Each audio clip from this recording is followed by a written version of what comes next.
This lesson, we're going to be looking at objects and arrays. So these are different ways and different containers in JavaScript that allows us to hold multiple values in one spot.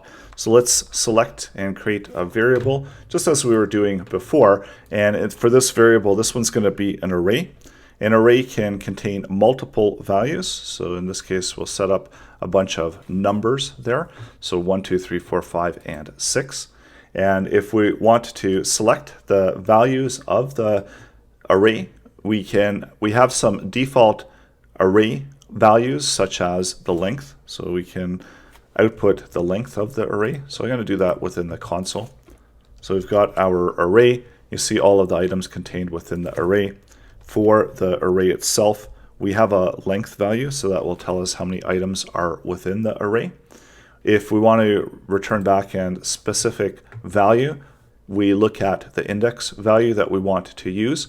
So let's say, for instance, we want to return back a value of 4. So this is going to be the fourth item that's within the array, and it's got an index value of 3. So if we do want to return that item back, we specify the index value. So arrays are 0 based, which means that they start at a value of 0, and that's the first item within the array is 0. So even though that we've got 6 items, the last index value is going to be 5 because, again, we're starting with 0. So in order to add to the array, we can update that array value by using dice. And arrays have a bunch of different methods that allow us to do stuff with that array. So if we want to add another value at the end of the array, and see what the array looks like right now. So we've pushed a value of 7, and when we use the method of push, so methods are similar to pre-built functions, and they allow us to have some additional functionality for the array object. So we're able to push a value to the end, and as we can see now, it's got automatically been assigned an index value of 6, and if we want to return that value back, then we can just select it by the index value and return the value back. We also have an option to remove the last item. So there are callback values to this. So if we want to see what the callback is, and what I mean by callback is that whenever you're using one of these methods, some of them will have callbacks to it. So if we were to set up a variable val1, and then selecting dice and push, let's push a value to it. And if I type in val1, we get whatever value was pushed. So this 8 is going to get what's called back here, and now val1 is going to have the assigned value of 8. So they don't all have callback values, and some of them do, and then you could use them within your code, or you can just use them just as the straight statement. Either way, you can add values to your array. So there's also different methods to remove the last value. So in order to remove the last value, and this one also has a callback. So if you don't need the value, you don't need to assign a variable to it. But if you want to get the value that you're removing off the end, and the method is pop, that will remove back that last value. So that means that we removed the value of 8, and now when we look at the dice array, we are removed the value of 8, so it's no longer there. And if we do dice pop again, that's going to remove out the last value once again. So whatever the last slotted value is within the array, it's going to continue to remove those last ones with pop. And there's a callback, so if you assign a value to the method, then you will be able to use that value. You can also remove the first one. So if we do a dice, and this one also has a callback. So let's set up val3. And this is just assigning a variable value to the callback. You don't, again, have to do this if you are not going to be using it within your code.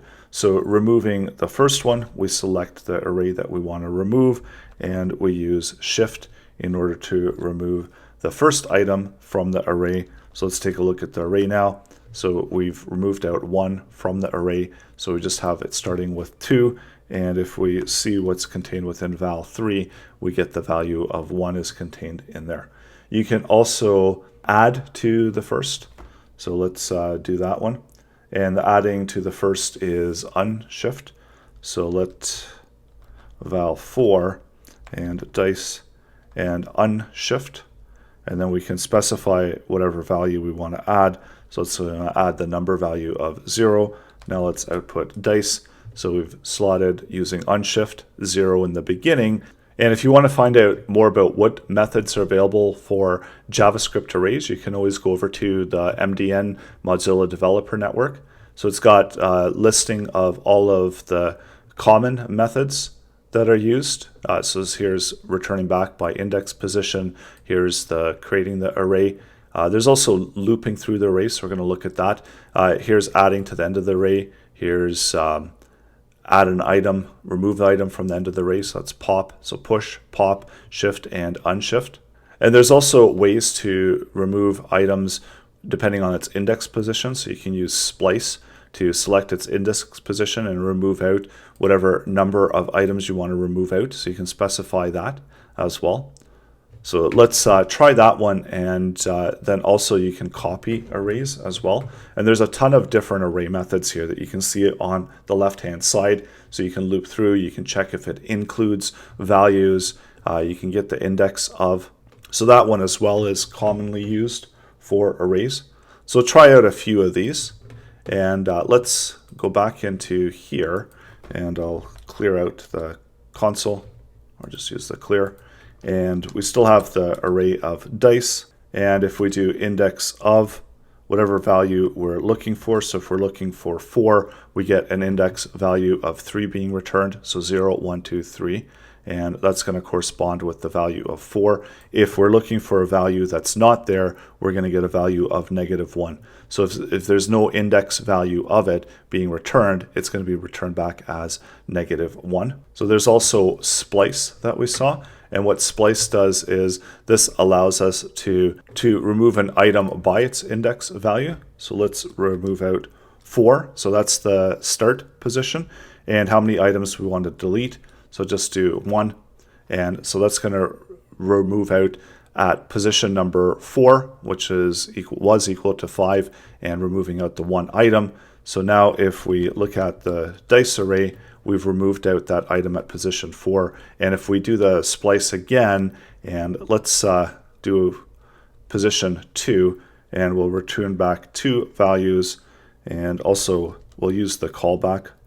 So val5, I believe we're up to val5. And we'll see what the contents of val5 is. So we removed out 3 and 4 from the dice array, and as you can see, it's no longer present within the array. There's also a sort. So sort is also a very useful function, and that allows us to sort the values of the array. And of course, our array values were already sorted. So let's add some items, some values to the array. So dice push, and we'll push a value of 1, and dice.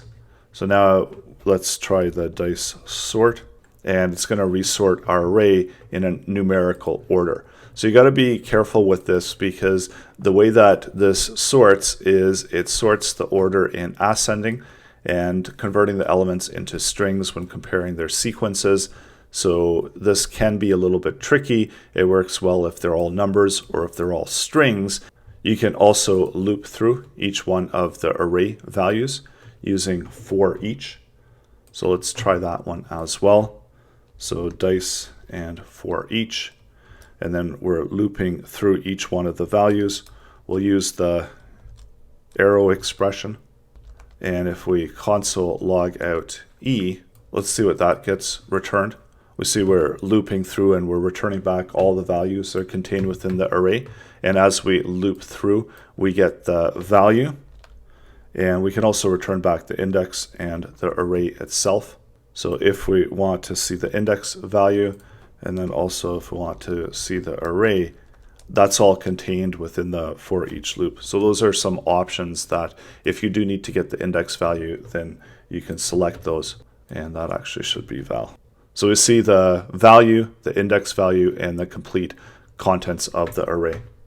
So coming up next, we're going to look at objects, and that's going to be another way to store values and multiple values into one variable. So that's coming up next. So go ahead and try out some of the methods of the arrays.